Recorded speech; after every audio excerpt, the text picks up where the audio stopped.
Hello viewers, I'm Khalil Ahmed. Pakistan needs investment. Pakistan needs to ensure that tax to GDP ratio is enhanced.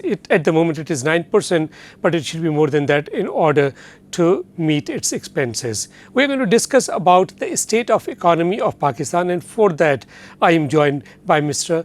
Nasim Beg. He is Chief Executive Officer of Arif Habib Consultancy. First of all, let's talk about the objective of the government as far as the tax collection is concerned. Like if you look at the last fiscal year, the government was able to collect around 9.3 trillion rupees, and out of 9.3 trillion rupees, the government of Pakistan paid 8 trillion rupees for debt servicing. So how do you see this moving forward if during this fiscal year government's objective is to collect over 13 trillion rupees? So my point is that any economy will produce taxes if it's growing.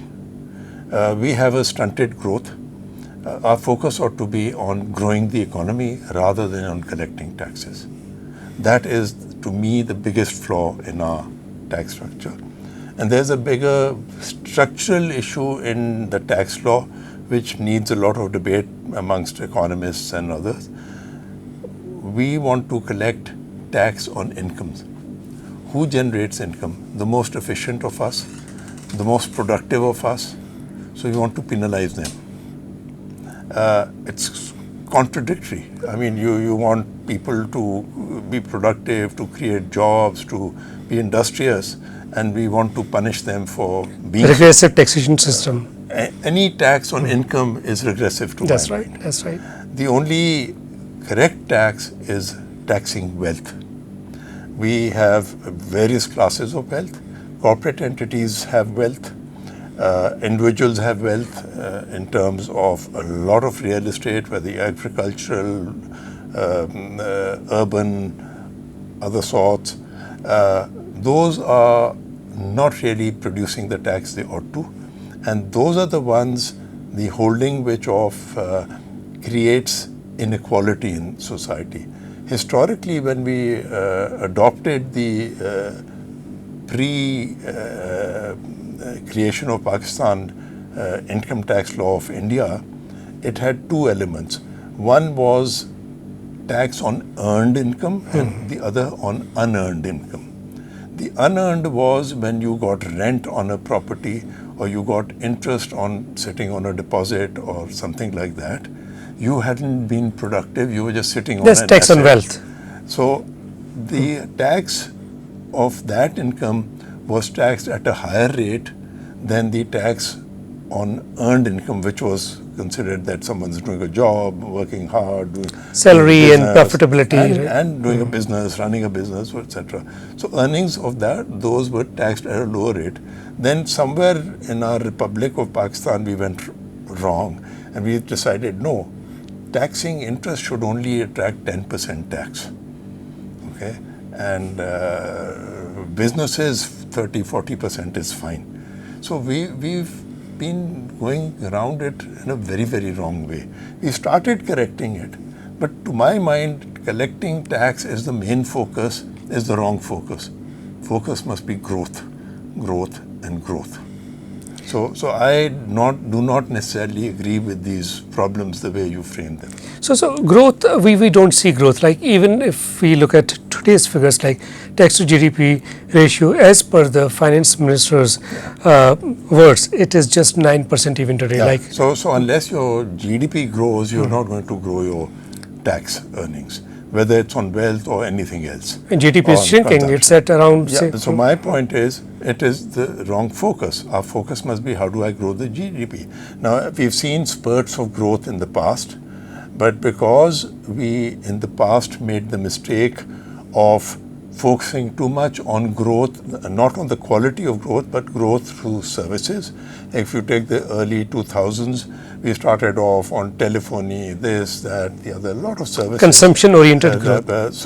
And no focus on the productive side, which was industry or agriculture. So today you do not have an exportable surplus. You import practically everything. So as soon as you want to grow a bit, you are more import dependent, you run out of dollars. And look at our history. Right from 1947 to say the first mark where we had East Pakistan till 71, there were only 2 years where we exported more than our imports. Only 2 years. Okay. Post that, 72 till say last year, by then now remittance had come in because there was the oil boom in the Middle East, etc. So remittances plus exports versus imports, only 6 years where we exceeded the imports. So all throughout our history, we've borrowed money to pay for our existence. We've run out of that. Now, based on your narrative, like there are individuals who say you look at number one economy in the world, US, it is worth $29 trillion of economy. But if you look at the national debt of USA, it is $35 trillion. So it borrows money to finance its expenses. So there's a difference. They print dollars, we don't print dollars. Please understand that. Okay, we have to earn dollars or beg for dollars. I understand. There's no other two ways of it. Okay, or get a handout when it so happens that the US has a regional problem and they give us some gift as well. So it's either borrowed, gifts, not enough earned. So what about this particular thing when we say that debt to GDP ratio, like if you look at USA, it is more than 100%. That's why I'll repeat, it doesn't matter. What matters is, are we growing our capacities to export? That's right. We do not have exportable. So if we have export, our entire history says we've not worked on that. We've worked on all the other aspects, and we will remain stunted in our growth unless we start fixing that, unless we start living within the dollars we earn, and that is critical, which means allow the exchange rate to go freely.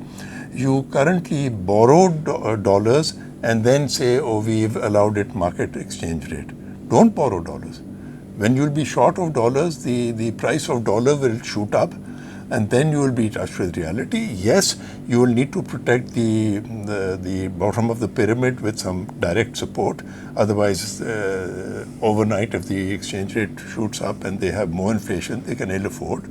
But your solution is dealing with and living within our dollar earning means. Within our means, right? Anything other than that is a temporary patch, a temporary solution which buys you time, but unless we take the corrective actions of earning more dollars, and earning means creating capacity in agriculture and in industry. Some technology exports will come in. We don't as yet have the critical mass for it in terms of the graduates we churn out, etc., etc. But even if we look at today's figures, it's around $3 billion, which is somewhat better. I'm sorry, it's better, but your import needs is what? 60, 70 billion. But you look at India, its exports around $350 billion. Look at yourself. Please stop looking at others. Look at yourself. My import needs are 60 to 80 billion dollars. Everything put together, I generate $60 billion, half of which is my compatriots working abroad and adding to the GDP there. Their dollars come here for consumption. It's a terrible way of having our economy structured. And if we hope and we start quoting other references, etc., that's where we go wrong. I understand. We need to look at ourselves. What is wrong with us? Simple. We do not have the capacity today to earn enough dollars. So if you don't have it, don't spend those many dollars. So it means that whatever growth we have witnessed in Pakistan, it's consumption-oriented growth. It is not export-oriented growth, right? We know that. I mean, I've given you all the numbers. We've throughout our history been. So what's the way out? What's the way out now? The way out is focus on that and stop importing things that you can't afford right now. You cannot. Should we go for import substitution? These are all again words. Import substitution is a minor thing. The key structural thing is, how do I build capacity to export? The closest or the lowest hanging fruit is agriculture. In one crop you can turn things around. You do the right things. Okay, industry, it takes a while. You'll build capacity, then you'll go out to look for markets. You are competing with the best. You have to build up your efficiency. That means you have to educate your people, train them. You are not going to get there overnight. You've got almost 25, 30 crores of your children out of school. They're malnourished. So if we don't invest in our human resource, if we don't invest in the right things, we are not going to break out of this cycle. It's a cycle we are stuck in, but the focus is unfortunately on I need more tax. So number one thing is that we need to ensure that these 25 million out of school children are supposed to be back to school, number one. Second thing is that we need to focus on agriculture. Well fed. They are fully well fed. Nutrition is full. Then agriculture is one aspect, not exclusively agriculture, but that can give you quicker results. Okay, but that means there's the threat of climate change, all those things that you cannot fully control, but it can be more efficient use of water, efficient use of seeds and better quality, all those things. Mechanization. Okay. That's a small part of it. See, again we get into corporate farming, etc. Yes, it has its benefits, but the real thing is the people who are already farming away. How do we get them to deliver better? I understand. We go into big plans but not focus on what you have on the ground. Same way on industry. We do not produce enough to export, and that too not efficiently enough. Then we've got our energy problem, self-created in the sense that the World Bank came and told us that to the government that you don't have enough money now, you can't raise enough money to put up power plants, so do these IPPs.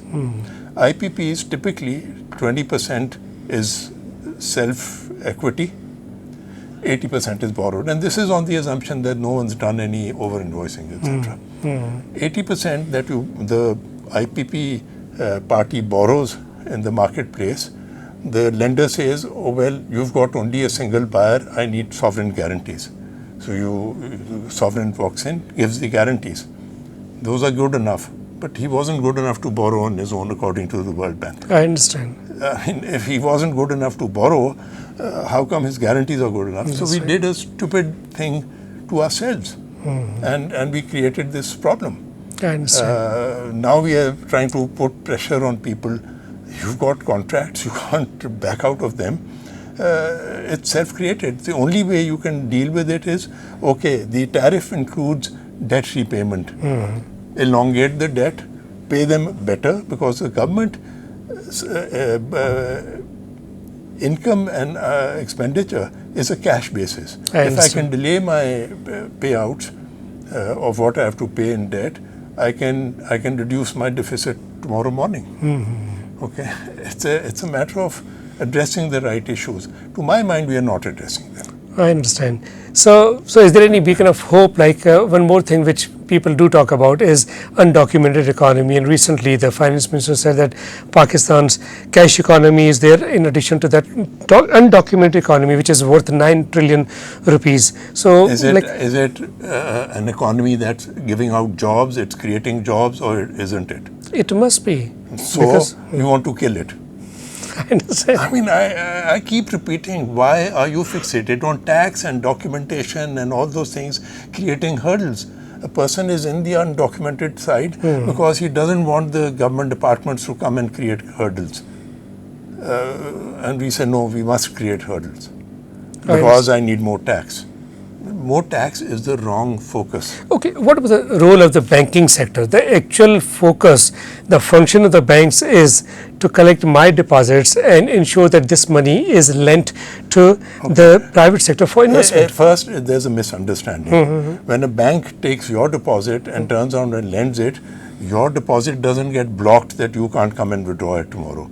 They are allowed to create more money in the system out of the thin air. That's right. That's the structure. Okay. So roughly in our economy, there's about, if I put in a deposit today, about 3 times that will be created in total money creation. Okay, so the banks get this sort of almost for free money in a way as a total banking system, not a particular bank. And then you have a government that has been taught by the IMF that you can't borrow from the central bank and you must borrow from the banks. So in the last 5 years, the banks lent 17 trillion extra new 17 trillion rupees to the government. It paid them 19 trillion rupees. So all the borrowing was to pay for the interest. I understand. So the banking is structured in a manner to make them wealthier, and thanks to the wisdom of IMF and the people who run the central bank, they play with interest rates. If they were to start focusing on the cash reserve ratio, it's currently 6.5%. If you increased it significantly, money creation will stop immediately without touching interest rates. I understand. It was really wonderful talking to you. I hope that this conversation would help everyone who wants to learn something about the economic situation which is at the moment in Pakistan and how this should be fixed. Anyways, thank you so much for your time. Pleasure. Well, viewers, that's it for now. Thank you so much for watching.